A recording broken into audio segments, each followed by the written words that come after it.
Good evening, ladies and gentlemen. It's 6:30. I'm going to call the meeting to order. First of all, I'd like to acknowledge that with respect that we are meeting on the traditional territory of the Lekwungen speaking people, and we're honored to have the opportunity to build strong working relationships with the people of the Songhees and Esquimalt nations. Item 2, the approval of the agenda. The recommendation is that the near and long-term agendas be received, and that the agenda of the special council meeting of December 5th be adopted as presented. Are there any objections?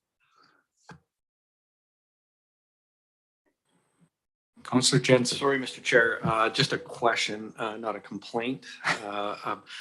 I recall from the previous council term that there was an agenda item that was added by Councillor Parkinson regarding an assessment of fees and what have you that did pass, and I don't see that anywhere on an agenda. I'm just wondering if someone might suggest where that may fit in. I'll get Mr. Earl, if you could address that, please. Thank you, Worship, and through to Councillor Jansen. That was work that we intended to do in the first or second quarter. With the return, the direction was to have that work for November. Gotcha. And so of 23. Gotcha. So we will have that work ready at that juncture. Sorry, and did I miss it? Is it on one of the agendas? I just didn't notice it. We will make sure it's there. Okay, thanks. I'll move the recommended motion, Your Worship. Okay, thank you. Second. Councillor Grove. All in favor? It's unanimous. Okay, we'll move on. Item 3, I just have a couple things under Mayor's message. First of all, the Colwood Christmas light up is happening this Wednesday from 6 to 8 here at City Hall. And we will have the pleasure of having Wishart, Sangster, and David Cameron Elementary School students there to sing choir for us. So it's going to be a great event. So hope to see you all there. Second of all, the Colwood 2023 calendars are ready. The calendar features beautiful pictures submitted by all our community members, or many of our community members. They'll be available at the light up and at our front desk during the holiday seasons for just $5 each. That's all I have for my messages. And public participation.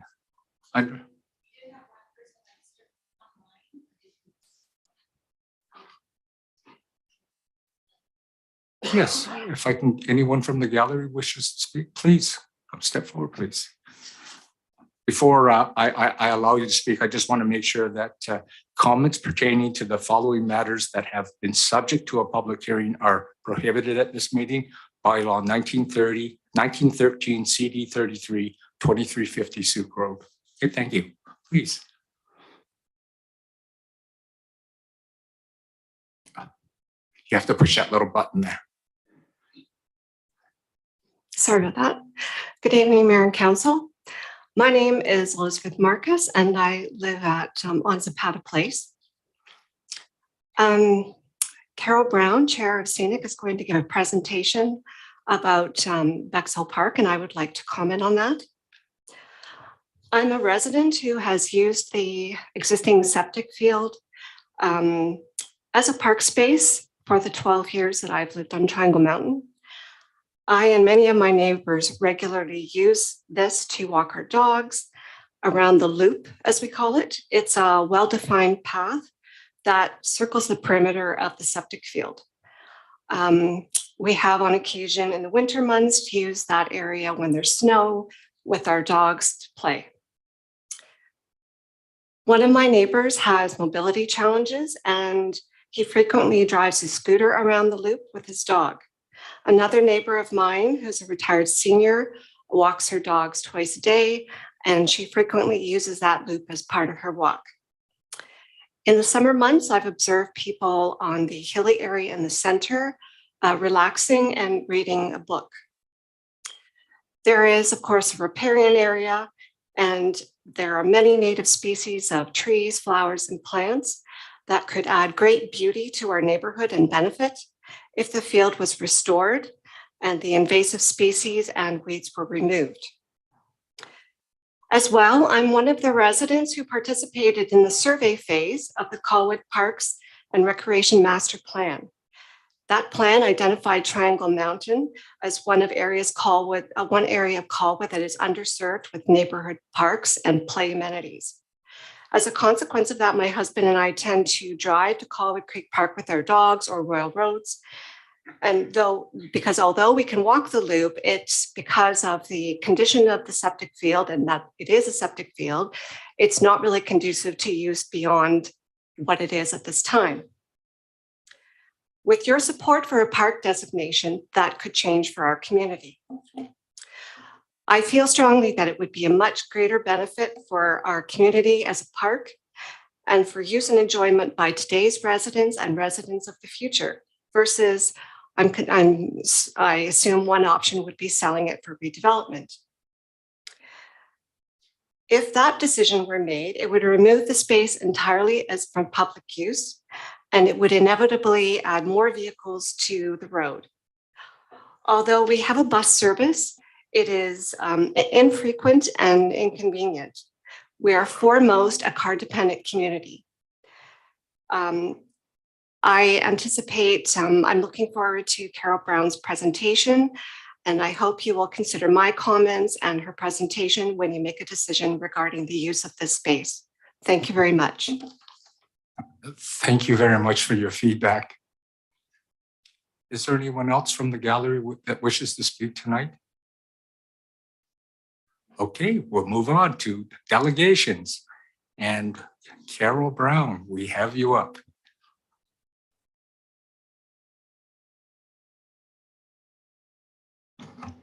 Thank you. Cool. Thank you. I'll get the hang of this eventually. To move a slide forward, I press the up. All right, that's good. I'm good, just right there. Good evening, Mayor and Council. In the near future, Colwood Council may very likely have the opportunity to purchase a beautiful treed 3-acre parcel of land for $1. We at Scenic are making this presentation with the hopes that Council will see the value of the land, hear the citizens' desire for a park, and then complete the acquisition and the creation.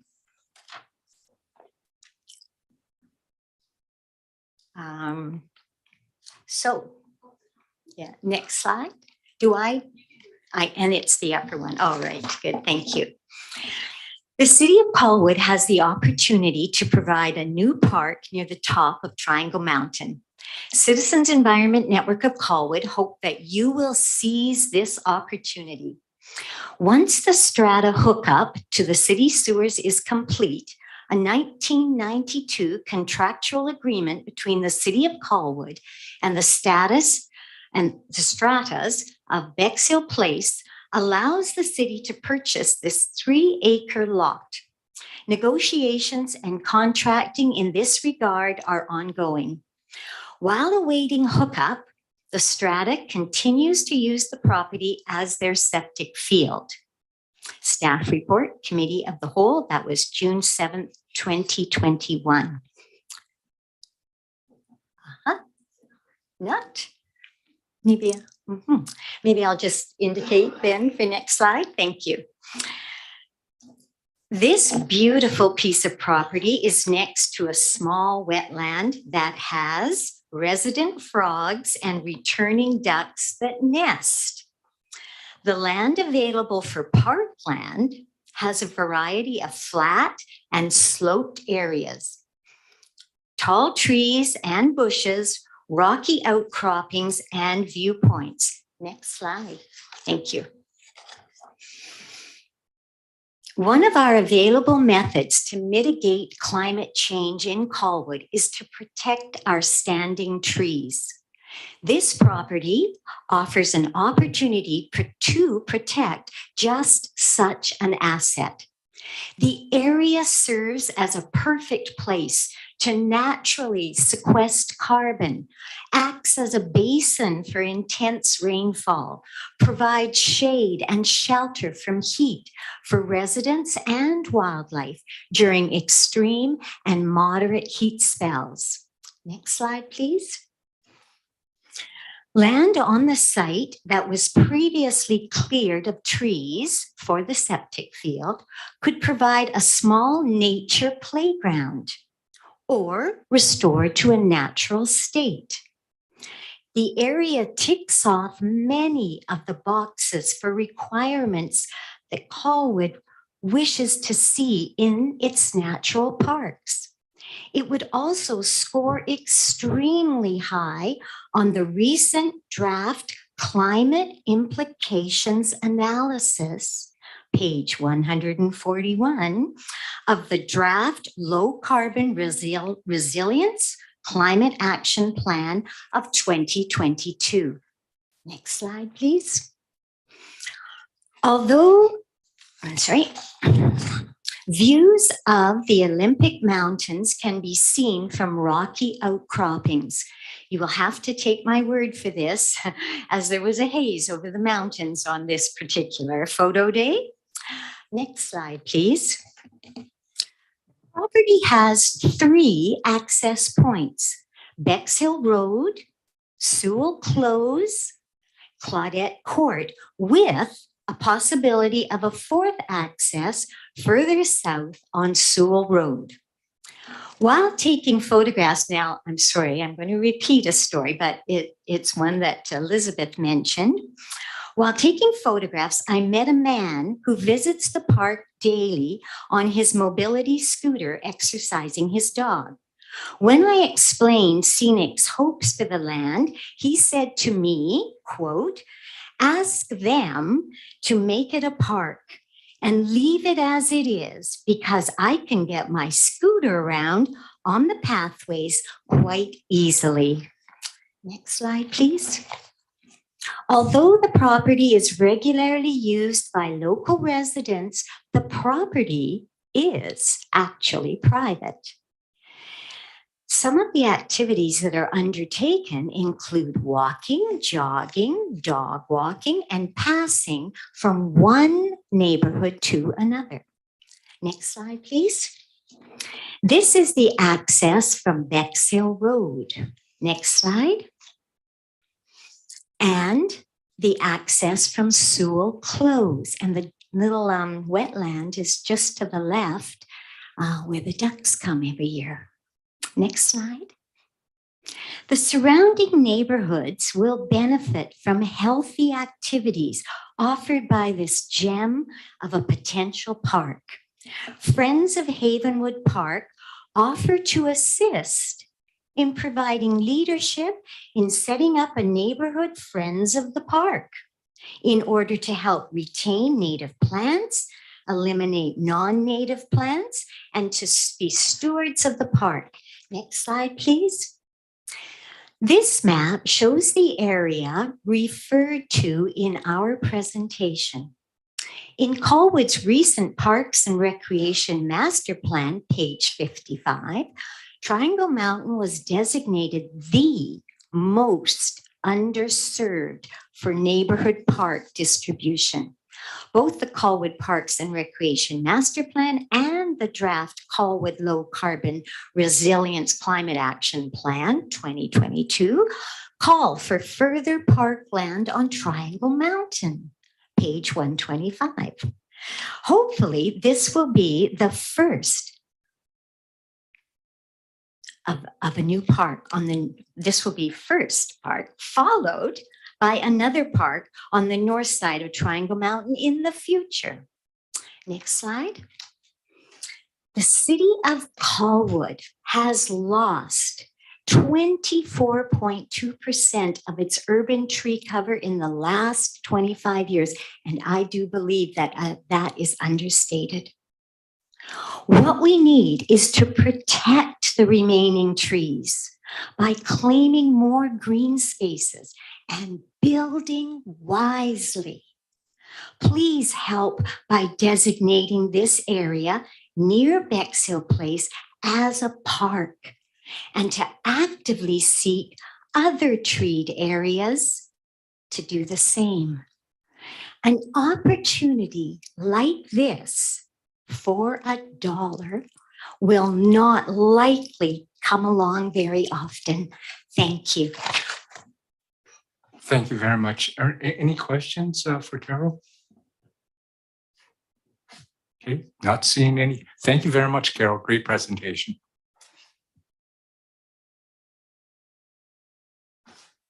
Okay, yeah, item 6 on the agenda, consent items. We only have one item here.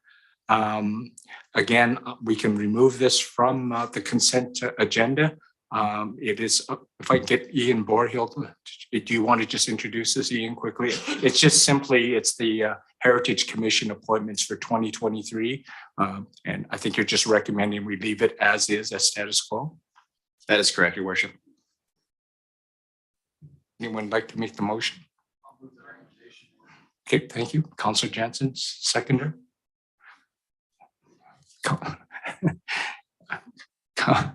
Sorry, Councillor Olsen. All in favor? Okay, that's unanimous. Thank you very much. Okay, under new business, Jen Hepteen, Director of Finance, to do an overview of our third quarter 2022. Over to you, Jen. Thank you.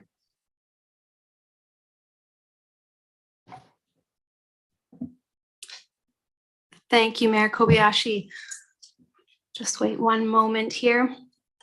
So tonight we will, I will walk you through a high-level overview of our third quarter financial update. You have before you on the agenda 2 documents. The first is the consolidated financial update.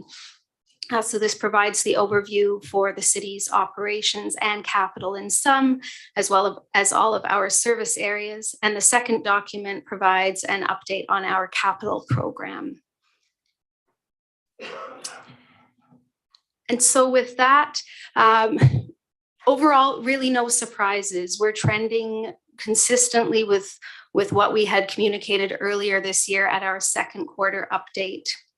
When we look at our operating revenues, we are forecasted to be at 103% of budget. We're forecasted to come in approximately $700,000 over budget. And the primary reason for that is related to the retroactive recovery of federal PILT, which is explained a little more in detail within the document itself. Had we not had that federal PILT recovery, we would have come in right on budget overall with our operating revenues. When we turn to our operating expenses, when we look at our core operating expenses, we are projecting that we will come in at 98% of budget. We'll preface by saying our financial plan included a 2% lift for wages for labor. We have incorporated into our projections higher. We do expect that we will be processing retro pay by the end of this year. We have recently finalized our new contract with QP, a Local 374. And so had we not had the various staffing transitions and other reasons for coming in under budget, which I'll go into in more detail with each of the service areas. But had those not actualized as they did, we would have come in over our operating budget this year.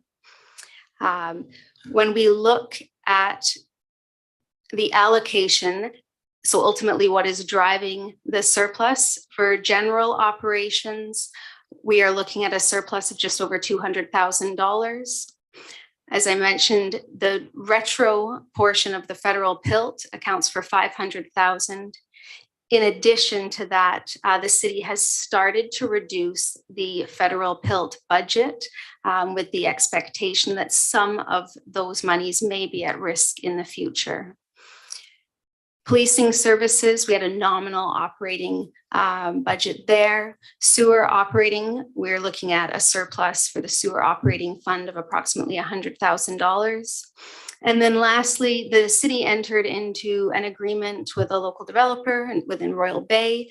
We have been selling off surplus city gravel, and that we are projecting a gain on that sale of just over $80,000, which as well is ultimately driving that operating surplus. We do have direction under our public art funding policy that if we have an annual operating surplus greater than $50,000, we will transfer $50,000 to our public art reserve fund. That transfer is not reflected in here, but it is our expectation that we will be making that transfer at year end. I'll jump into just a quick overview of each of these service areas. You have heard from our teams in recent weeks with updates on all of the city's major projects, both special initiative and capital. I don't intend to go through those one by one. At any point, if you have any questions, please just indicate and I'll take pause. And I will wrap up just with an overview on where we project our reserve balances to be. With that, I will pause. I see Councillor Jansen.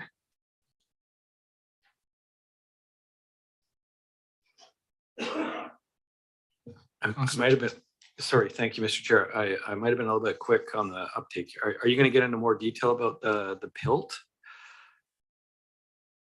I certainly can. Help me out here, because I think we did talk about this along the way here, but they gave us a bunch of money and now they want it back, or what? Yes, so annually the city submits a federal PILT claim. So we submit our claim based on our current tax rates and based on our BC Assessments assessed valuation of federal properties. Annually, the federal government in turn remits payment in lieu of taxes, also referred to as a grant in lieu of taxes, based on their assessed value. In recent years, those two assessments have aligned, and we have been collecting within 98-99% of our claim.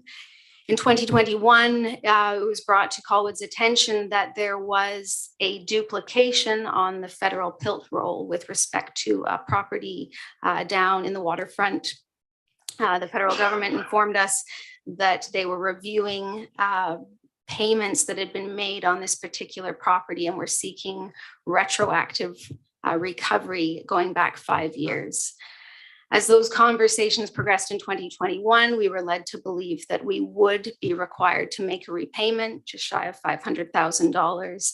And so we accrued for that, which simply means that we further reduced what would have been a larger operating surplus last year.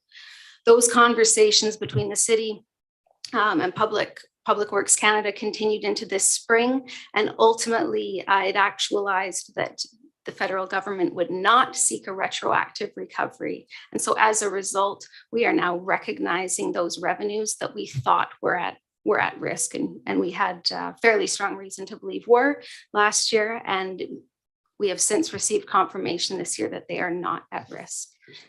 So a simple way to think of it is if we had that information last year, our operating surplus last year would have been $500,000 higher than it was.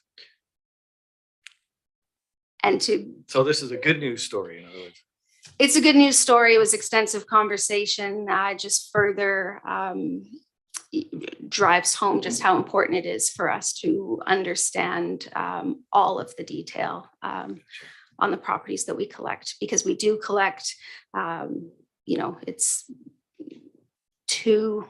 over 2 million, the city's portion alone in the federal payments in lieu of taxes. Gotcha. So it does make up a decent portion. Duplication on our part or their part? It was ultimately their information that I got you. Did not lend itself to. Thank you. Yeah. Councillor Day. Thank you. Just in your report on page 3 of 56, it talks about developer contributions for road infrastructure and road other infrastructure. And I'm just wondering, the other seems to be understandably, the revenue is coming later this year. But for developer contributions for roads, we had anticipated 10.5 million, and what we seem to be realizing is about half of that. So I'm just curious why the reduction of 50%. Absolutely. Thank you for that question. I'll preface this by saying we have a number of revenue sources that are capital in nature. All of those that you've just referenced are capital revenues. So specifically, when we look at the developer contributions to the city's reserves, that budgeted line item is anticipated cash contributions to our reserve funds, so primarily affordable housing and community amenities. Moving on to other, that represents cash contribution to infrastructure work that is currently being undertaken. So we have a couple of road infrastructure projects that are being taken in conjunction with local developers, and we are receiving cash contributions from those developers towards those road infrastructure works. The next line, developer contributions road, that is where the city budgets use of road DCC funds. So as we collect those DCCs, we don't see any revenue activity. It's not until we plan to spend those that we then budget the road DCC. And in particular this year, we have a couple of projects that are underway and they're carrying into 2023. And that the primary driver for that variance there is the roundabout that is under construction, Veterans Memorial in Latoria. And so we are still receiving the contributions, we're just not reporting them until we use them. we're not reporting, we're not budgeting for them until we use them. We do report on them, and later tonight I'll provide a summary and we'll be able to see what we have collected in road DCCs this year. Perfect. Thank you. Thank you. Just a quick question, and before you move on in this slide here, that's just a nice little gift for the sale of the gravel. We finally got the gravel sold after 4 years. But what's anticipated? How much more gravel do we have? Does anyone have an idea of how much more gravel we have to sell here? Or we just scratching the surface? Do you know offhand, Jen? I'm about to say we're just scratching the surface. We have sold, less than 10%, I think, of the volume. I don't know if anyone from Public Works would like to comment further. Otherwise, when we return next, I can bring comment on the actual volume that remains. But that arrangement is still underway, and we expect that sale will continue for the next few years from what I've been told.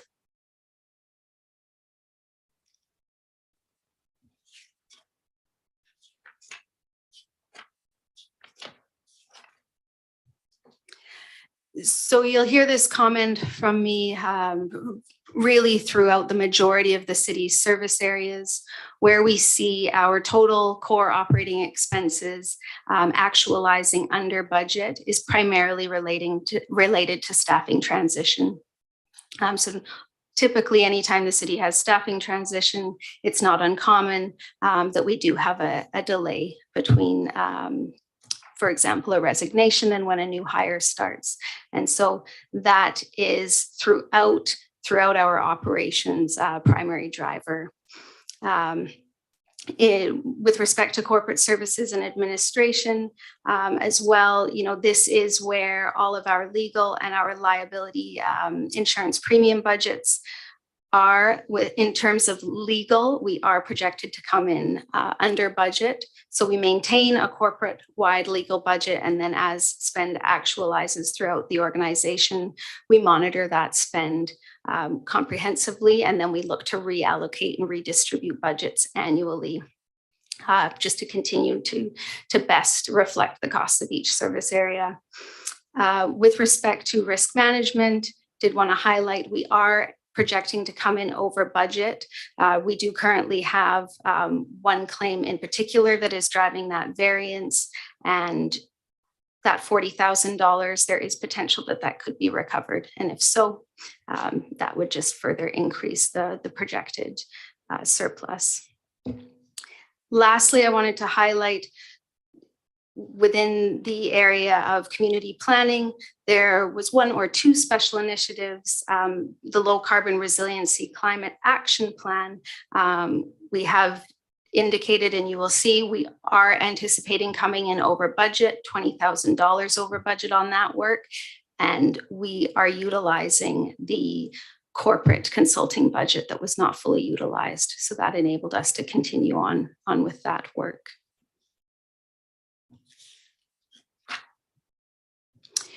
So the area of communications and engagement, this team also provides leadership and oversight of the city's events.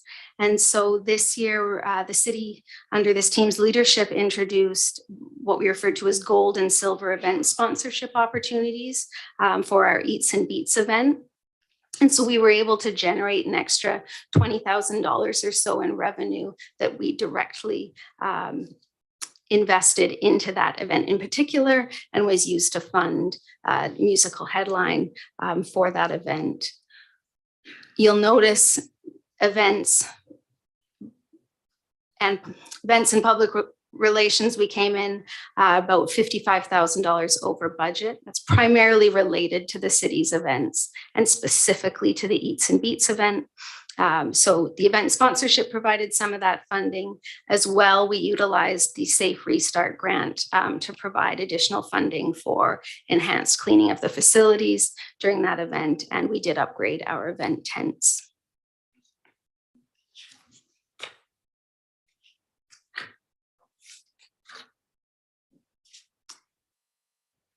So within the area of finance, the other revenue that includes fees collected on our Heritage Bench program.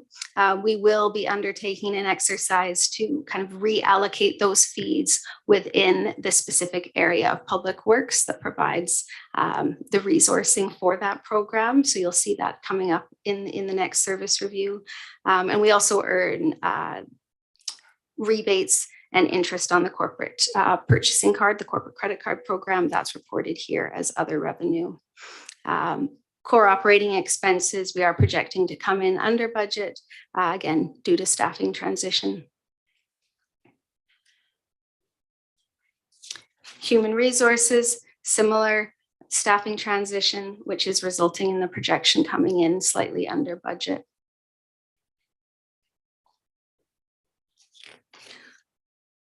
Within the area of IT, the variance projection we're expecting to come in under budget, but that is primarily related to unspent contracted services budgets, as well as minor savings on some software maintenance and licensing.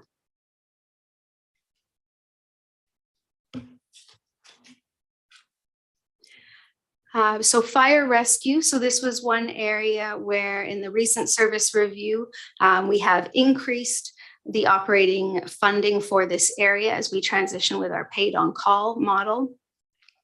This budget is also supported by a special initiative budget. The first quarter of the year, we utilized COVID-19 Safe Restart funding to start the paid on call transition January 1st of this year. Fleet and equipment, you will see throughout the organization. In many areas, we are trending over budget. This is primarily due to the fuel escalation costs, as well as in some areas where we have maintained contracts and those fuel escalations have been passed on through repair and maintenance contracts. Emergency support services. The responsibility for this area has transitioned to fire rescue in recent years. This funding this year, we do project that we will make a near full spend. That continues our work with Fuel Royal Fire Services. So we have a contract with their team, and they are working with us to kind of support and enhance this area. And under last year's service review, we did lift up the need to further increase funding in this area to support staffing moving into 2023. So council will hear more about that at the upcoming service review.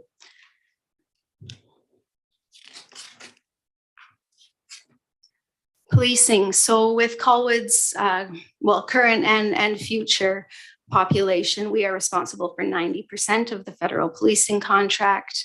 We currently have an authorized strength of 20.6 members. The actuals and the projections in this area are based on this year's actualization of a strength that is in and around 16, so below what is budgeted. The city in recent years, we have reduced our funding in this area. While we authorize a strength of 20.6, we have reduced the funding slightly because historically actuals have always trended below what has been authorized. So I say make mention of that because the variance of $144,000 would not fund the difference of about 4 strength. That's just a result of us monitoring this budget closely, and we do set it, and it has been sufficient to support the strength that has been authorized.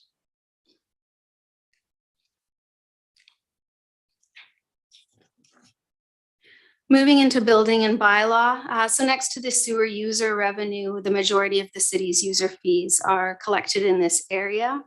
We are projecting to come in just shy of budget in this area.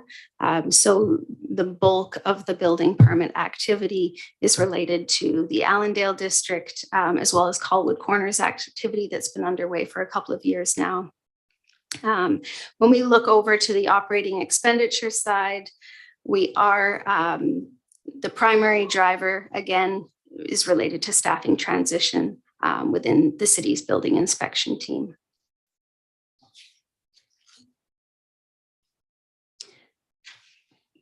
Community planning, we are more or less projecting to come in right on budget. So in this area, this is where we also maintain a budget for economic development work. Excuse me, so we have memberships with the South Island Prosperity Partnership, the West Shore Chamber of Commerce, and the Greater Victoria Chamber of Commerce. Our library requisition is maintained in this area, as well as funding to support our Heritage Commission.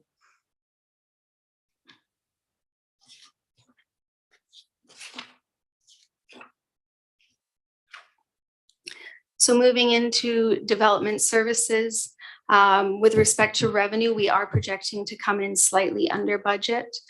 So both development services and the engineering related revenues, in part, just what we had anticipated, what our initial budget estimates were based on, that activity hasn't quite actualized to the same speed with which we were initially anticipating for this year. On the operating expenses side, primary reason for that variance is, again, staffing vacancies and transitions.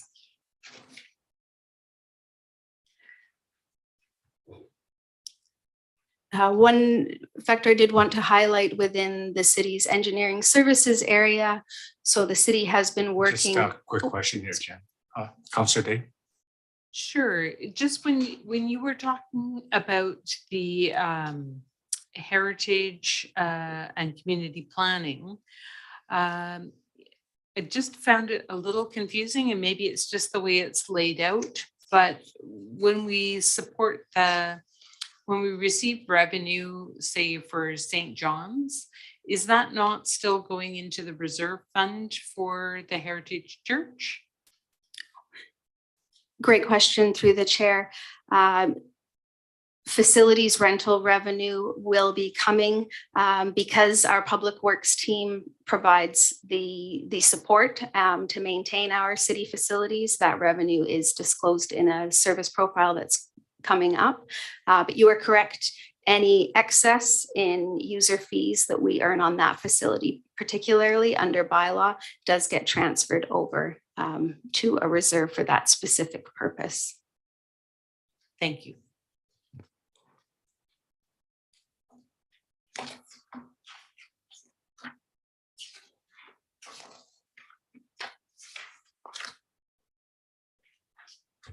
And on that note, so the facilities rental revenue, that twofold primarily. Both we had a lease agreement in place on 170 Goldfinch Road. Those funds under previous council direction, once collected, were also transferred to reserve for a specific purpose. As well, we earn rental fees on both the St. John's Church and Emery Hall. We are projecting to come in under budget. The activity at St. John's Church and Emery Hall isn't quite what it has been in previous years. And the lease arrangement at 170 Goldfinch Road ended this past spring. Colwood cleanup event.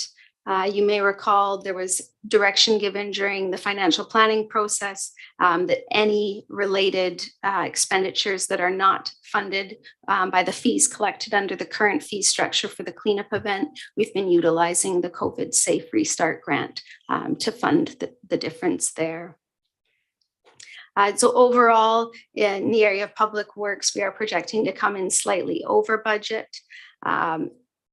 The majority of the fleet and equipment pertaining to general city operations, so outside of the sewer utility, rests within this budget. And so again, primarily the fuel escalation costs and any that have an indirect relationship there are driving that budget overage.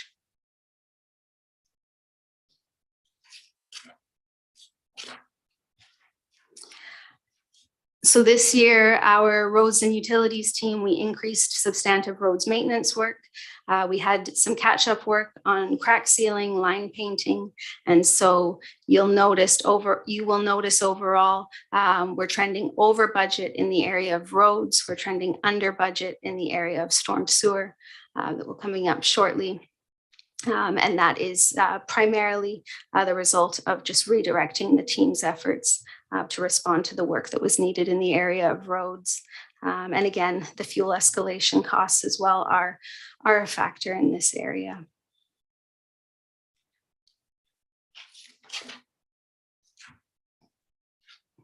So in the area of parks, trails, and recreation, so this is where we maintain our budget for our annual requisition with West Shore Parks and Rec facility, as well as our parks and trails team. So we have beautification services in two primary areas, parks and boulevards. So that same team is working both in this area as well as within our boulevards service area. So parks, we're projecting to actualize below budget. Boulevard, we're projecting to actualize above budget. And again, this will be one of those areas that we will continue to refine the cost estimates associated with the service delivery, and we will bring that forward for consideration with the upcoming service review.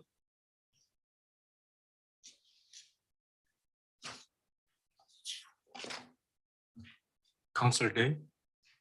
Thanks. So just wondering about the Boulevard beautification projects. I thought we had pulled back on the beautification that we were doing with boulevards, yet it seems to be a pretty big part of the work for our staff. So I'm just wondering if I'm misremembering that, or where did we come up with this idea of how much boulevard maintenance we're doing? Thank you through the chair, and I will defer to the Public Works team to articulate more eloquently than I can, but council has recently endorsed an increase in boulevard maintenance in recent years.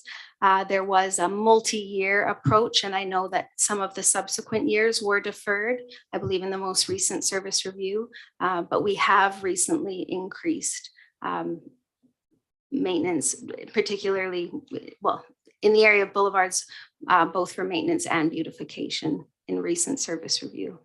So there had been increased funding in these areas. Okay, thank you.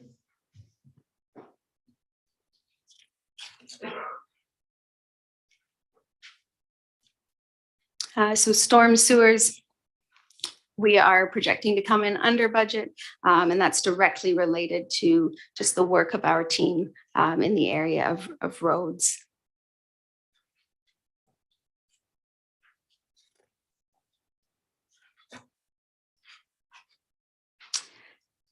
And so the city's sewer utility operations, ultimately, we're more or less projecting to come right on budget. So this area sees both the recovery, so the capital costs of the city sewer infrastructure work. We levy a local service area tax to recover those capital costs, just tied directly to the debt schedules for those areas.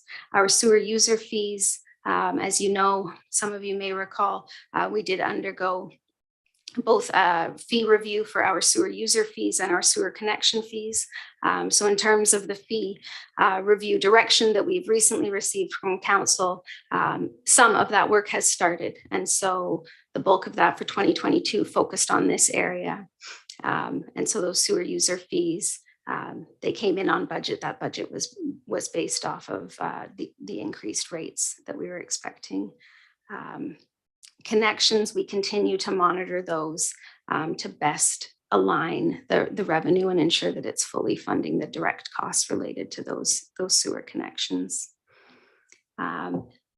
Did want to highlight the CRD's requisition for sewer operating costs. Currently, 75% of the amount is being funded through the utility, and the remainder is currently being funded through the general CRD tax mill rate. So the implication there, we aren't currently fully funding all of the sewer related operating expenses. We, like a number of participating municipalities, realized quite an increase in those requisition costs with the liquid waste management plant in recent years. And so the city, under the current financial plan, we've been transitioning so that the sewer utility will eventually be fully funding those costs. So we're still undergoing that transition. Councillor Day. Just on the sewer costs being higher, I mean, they're both higher for the fleet maintenance and also for the, I don't know, my iPad is doing something weird here, for the maintenance of the sewer system. My highlights have obliterated my being able to see the figures under them, but just trying to determine going forward as we do our service review, will we be looking at how to manage that at that point in time? I think tonight we're just hearing where we're at, and in future meetings, we'll talk about where we want to go as a result of the information we are currently absorbing. Absolutely. So to directly answer your question through the chair, there's a number of reasons. Tonight, we're looking at where we project to land based on previous decisions made, previous direction. A number of the factors, it's really important that we continue to consider those as we head into service review in January. Fuel escalation, for example. So you will be hearing from our teams on how we have revised budgets based on where we expect the spend to be. And so some of those will be somewhat discretionary in nature, somewhat non-discretionary in nature, but this information and some of the cost pressures that we're under, you will hear from our team on how we are reacting to those and how we expect those pressures to have an impact or to not have an impact on the future budgets that you'll be considering starting in January. Yeah. Thank you. Just a quick question, Jen. I think this is really useful in how you detail this, like, and it's pretty phenomenal how you manage this in public works, because it's basically the same people doing several jobs, you know, and you manage them all around. It'd be really interesting because I think, you know, just from the quick numbers that I did, if you roll it all up, it's an interesting number. You know, you're doing well with it. I think that's my conclusion I came to, but it would be kind of useful to see that as a roll up, right? To see that, because you've got X number, like 30 people over in public works, I believe, and you're doing all those functions, and it'd be kind of neat to see the roll up of that, you know, for all those functions. I think it'd be a useful number to look at, actually. Certainly, I mean, overall, it's important for us to understand where our costs are overall and whether or not we're driving a deficit or a surplus. In terms of the roll up, it's really important to consider the costs associated with service delivery. So you're absolutely right. I mean, the team, is managing a number of service areas. And so the reality is there is that push and pull depending on what the demands are of the day. And some of the work is reactive. So I hear you. And you can see that information on the summary there. If you look at the public works related areas, That's true. overall, we are within budget. That's true. Yeah. That's how I looked at it. So I liked it because to me, that's showing the taxpayer the value, right? It's instead of looking at each of these in isolation, and people panicking about they're overrun on one, but you've got a fixed core of people and they're managing it. And that's not intuitive to the Mhm. general public. So I'm just making this comment as a comment. Thank you. Thank you. So with respect to the city's capital plan, we have commented on this a couple of times in the last month. So you heard from our engineering team, we provided a comprehensive update primarily on the area of road and drainage and the sewer infrastructure.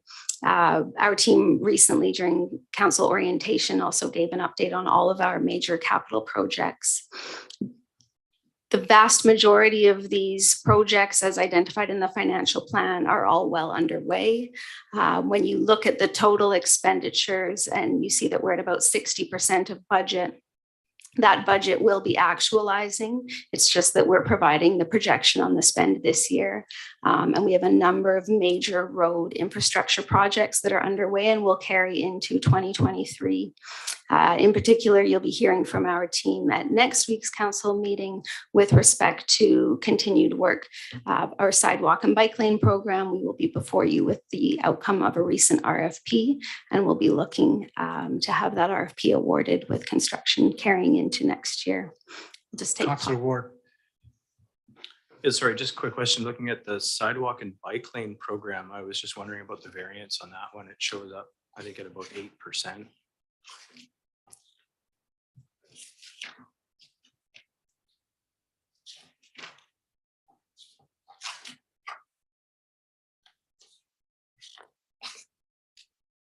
Sorry, I should have these page numbers memorized.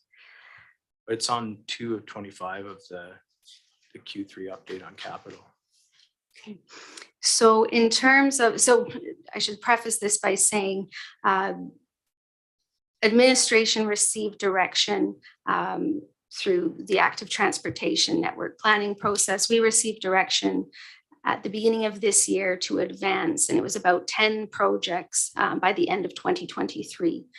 So 10 projects. Following that, we were looking to finalize design for 7 of those projects and to continue and advance Owens and Ben Homer by the end of this year. The actual spend, the majority of the actual spend of less than about $200,000 was related to finalizing capital infrastructure works on Painter Road and Machosen Road sidewalk improvements. Bulk of that spend was done last year. And those sidewalks were more or less operational by the end of last year. This year, in terms of the numbers, that projected spend of $250,000, that's really related to wrapping up that work and to continuing design work for a number of the upcoming projects. Sidewalk and bike lane program was what I was just referencing. We'll be back before you a week today, providing you background on the outcome of a recent RFP for. So in terms of the upcoming 7 projects, the first priority is that of the Owens Road sidewalk and the Ben Homer Road sidewalk. So we will be looking to award that contract before the end of this year, but that construction will carry into next year. That's the primary variance for the sidewalk and bike lane program. We'll then continue on, excuse me, with that work well into 2023. This program is funded primarily threefold. So gas tax reserve funding is providing, so that's providing the funding for the Owens and the Ben Homer. A number of the projects that we've identified as a priority and we've been given direction on are also included within our roads DCC program. And so will be partially funded through road DCCs. Recent financial updates. You've heard we don't have sufficient road DCCs cash today to do all of these works. So as we continue with the sidewalk and bike lane program and those projects that have been identified as a priority, we will be utilizing debt financing. And that debt will be serviced through taxation. So that was introduced in last year's financial plan and will be further evaluated and reviewed in upcoming budget deliberations. But that's the primary reason for the variances. We didn't do any construction this year. That'll be happening next. Thanks, Jen. Sorry, I probably got ahead of myself, but just curious about the number. So No, not at all. And I did mention I don't intend to go through every capital project tonight. So if there are any that you're curious to have a further update from what we've provided in recent weeks, we'll take pause for that. Otherwise, I did want to just provide, it's a bit tough to read, but just an overview on where we're projecting our reserve balances will land.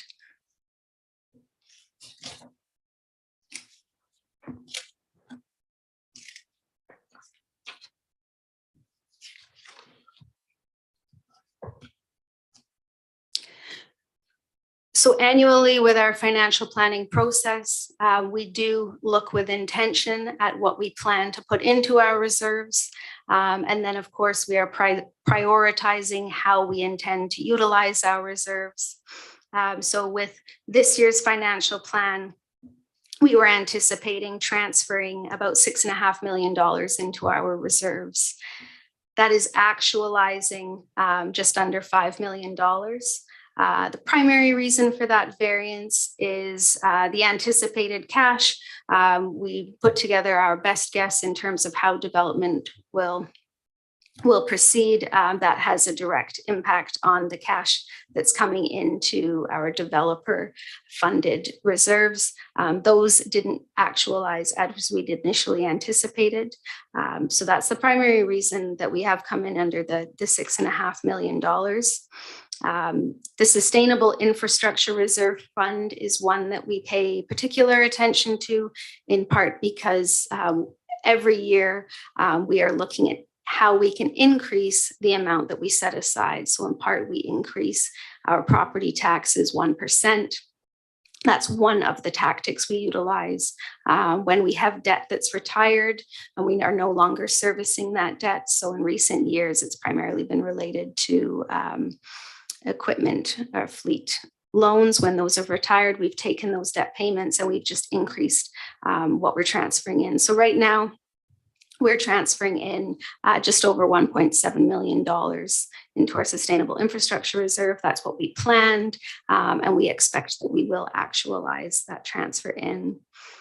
We expected that we were going to utilize just shy of $12 million of our reserves.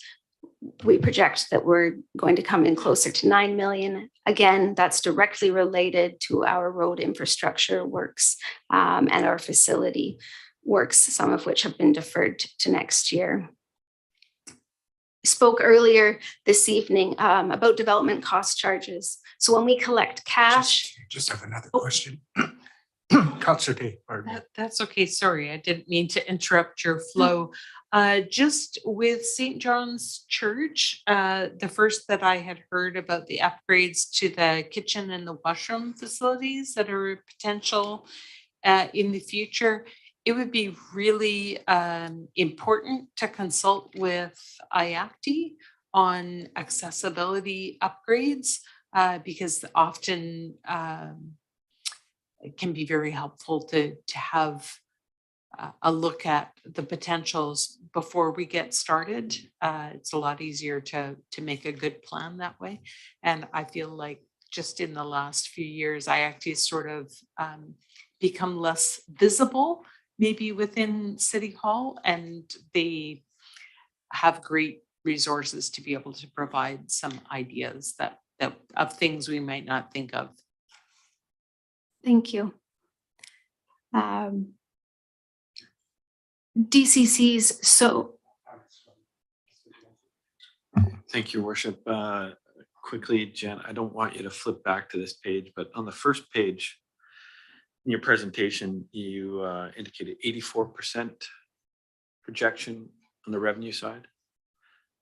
Is that right? Is that a direct result of sort of the slowdown and some developments, or what is that? No, not at all. And I think Or am I misreading that, I guess? Is the question. what's misleading is the consolidated financial update is very helpful. In many respects, it provides you with a picture of both operating and capital on a single page. Total revenue coming in at 84% of budget is a direct result of the capital works that are being deferred and undertaken well into next year. So we're not recognizing the related revenues. When we look at just the operating revenues, we're coming in over budget. We're coming in at 103% of budget, which isn't explicitly stated within the consolidated update. So primary reason, road infrastructure works and some of our facility infrastructure works continuing on into next year. Gotcha. So it's not a reflection that we've anticipated some funds that aren't being actualized or anything like that. No, that's not the case for this year. That being said, we are looking and refining our projections as we revise our budgets for 2023 and beyond. We absolutely are. Thank you. So Councillor Jensen, if you look at the email that I had sent to Ms. Epping, you'll understand why I was asking that question. So that's how you get to the 103. So you can put it all together that way. So, okay, I'll show you. Thanks. Did want to highlight, so road DCCs, so we started the year with a little over 7.6 million in that reserve. Those funds are fully committed. Those are fully committed to road infrastructure work that is underway and that is planned for next year. At the end of the year, we expect we'll have a little over $3.3 million. We have committed a little over $4 million for the roundabout works. And so we will be, as we head into 2023 and continue those works, we'll be looking at internally borrowing from other DCC balances and then repaying that internal borrow. So that's a few of you will recall the conversations that we've had earlier in this year with respect to cost escalation. And so that's a direct result there. The cash flow associated with our DCCs is something that we're looking at very closely. And so that we will continue to comment on that, and that will be highlighted and will have implications during the upcoming budget considerations and deliberations as well. So overall, when we consider our funding sources as we head into service review and into budget deliberations, we expect we'll have about $30 million. There are a number of grant applications that are pending. We highlighted those kind of at the first few pages of the financial update. So those also provide potential funding sources. And then, of course, there's debt financing. Next item on tonight's council agenda, we'll be talking a little bit about the budget approach and some of the primary service considerations as we head into 2023 budget, which is that of utilizing debt financing to support some major initiatives that we'll be looking at in coming years.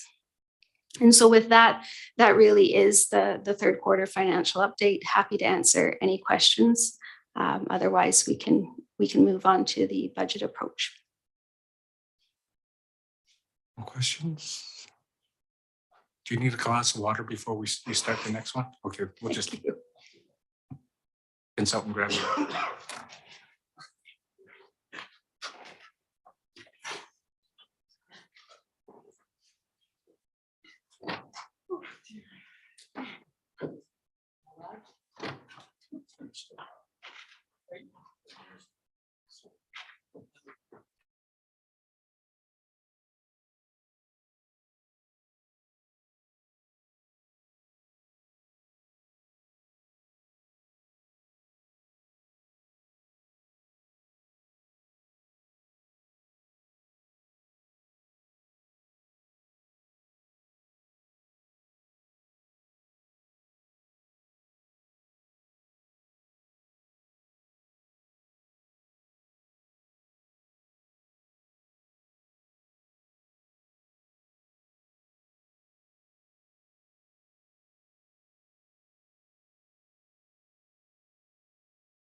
Okay, over to you, Jen.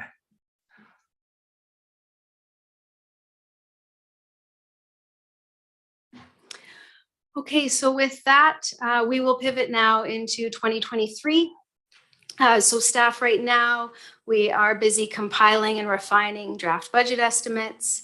And from here, we are looking to move into service review starting this January.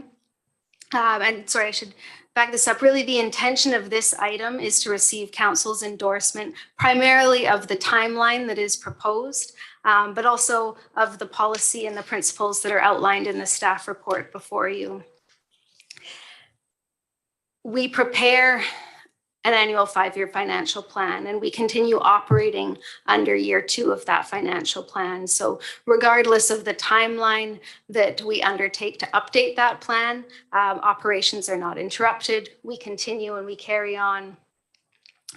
That financial plan is prepared under the direction that we received from council during the prior year's service review. So the first thing that we administration look to when we update the financial plan is the direction received from this council. So we will be before you in January. You will see a document that looks quite similar to what you reviewed tonight. Excuse me. We will be reviewing how spend actualized for what service was delivered in each of the city's areas. We will talk about challenges and opportunities. We will talk about what recent direction we've been given. And ultimately, we will look for council's endorsement of whether or not to maintain, increase, or decrease service in any given area. Those conversations will be supported by draft budget estimates. That is what we are compiling right now. And depending on the direction we receive, we will then return to council in February with updates to those budgets. And we will continue on with budget deliberations. And so the budget deliberation process typically sees us meeting 4 to 5 evenings where council will have seen the operating budgets associated with each of our service areas. Budget deliberations will primarily focus on the city's special initiatives, the city's capital program, as well as a review of our reserves, how we're funding those reserves. We'll then move out of budget deliberations and we'll return to council with a draft financial plan in March. By March, we will have our revised roll from BC Assessment. So we'll know with confidence what our assessed values will be. So we'll have a very good understanding of what our new construction taxation will be. And we'll have a very good understanding of what the impact of any decisions made on budget will bear on our residents. And then we'll move from those meetings in March and we'll return with tax rate bylaw in April. I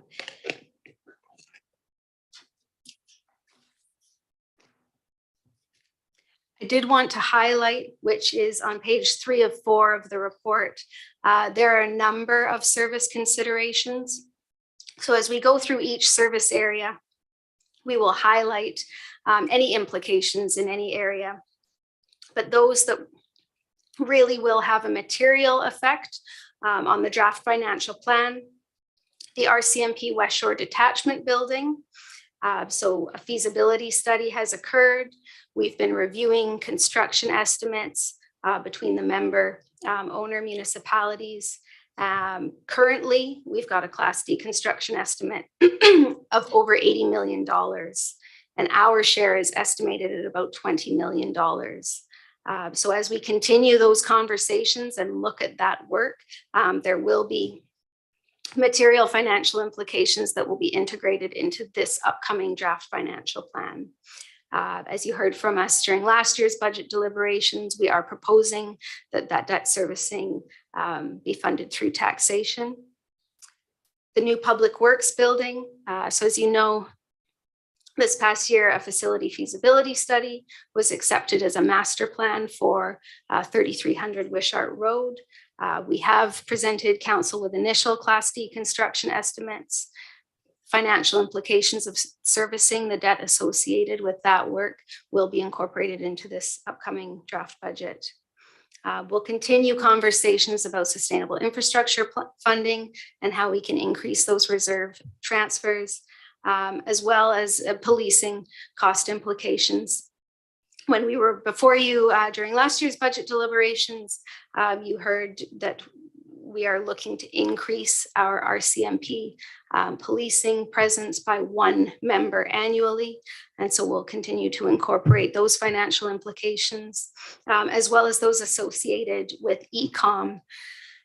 So for those who aren't directly familiar, there's been conversations in recent years. We have received direction that the municipality will be directly responsible for those costs. Previously, it was a cost-sharing arrangement between the federal government and the provincial government. We have received update since last year's budget deliberations that we won't be responsible until 2025. That said, again, there will be a somewhat material impact. You know, we're looking at $400,000 annually. So that's over a 2% tax increase alone just to support that. So wanted to highlight some of the service considerations, and there will be more as we gear up for January. Take pause. Councillor Ward. I embarrass myself here, and I'm a neophyte at this. I'm used to sort of private sector, income statements and balance sheets and such, but it just dawned on me, and I'm a little slow today. It's a long day. So I was looking at this and I'm going back a second, and it's really almost towards your previous presentation. And it's a Q3 update. And as I still had it in front of me, and I kept looking, and the Q3 projections all finish at or near 100% for everything, right? And I'm looking, so unless we're on a calendar year, does that mean that in effect, the fourth quarter is unbudgeted, or am I missing something? It seems like we're already at the end, but we're not at the end. I don't know if I'm out to lunch on this, but I don't get it. Thank you through the chair. I really appreciate that question. So our fiscal year is a calendar year. Council will hear explicitly from us. We don't provide a first quarter update. We're typically still in budget deliberations. We'll provide a second quarter financial update. We'll give you, here's where we're actualizing mid-year, June 30th. Here's where we project we're going to land December 31st. The third quarter update really is the most comprehensive update. Here's where we're actualizing end of September. Here's where we project we will land December 31st. No, perfect, Jen. That clears it for me, because I'm used to, March year end, right? So I'm looking at that thinking, how does this add up? So anyway, I couldn't continue until I resolved that. So thank you. It's clear now. And then where there are material differences between what we comment on tonight, as we get into service review and budget deliberations, we'll highlight that information. So if any of our projections were materially off, we will highlight that during service review. Thank you.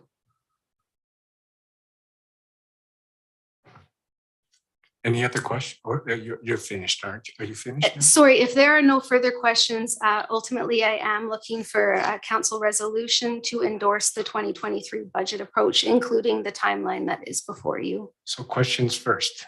None? Okay, Councillor Jensen.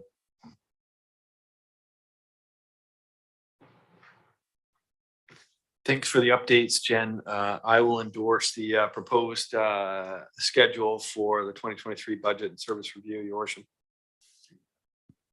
Seconder? Councillor Jordison. And call the question. All in favor? Unanimous. Thank you very much, Jen.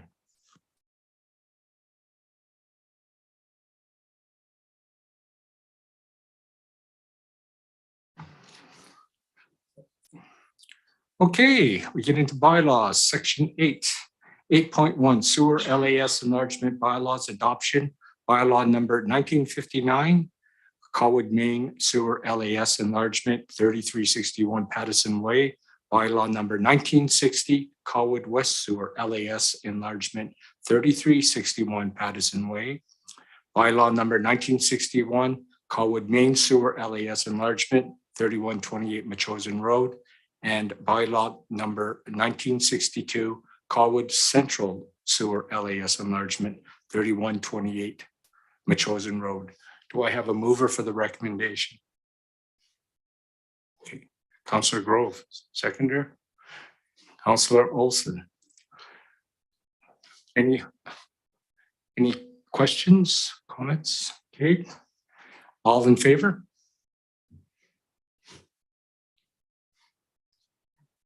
Okay, all, it's unanimous. Thank you very much.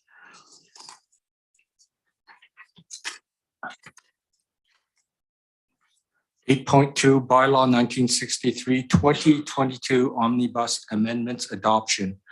Can I have a mover, please? Councillor Jensen, seconder. Councillor Grove. Questions, comments? Call the question. All in favor? Unanimous. Move on. 8.3, bylaw number 1964, council remuneration bylaw adoption. Councillor Day and Councillor Ward seconds it. Call the question. All in favor? It's unanimous. Thank you very much. There being no further business, I will adjourn the meeting. Thank you very much.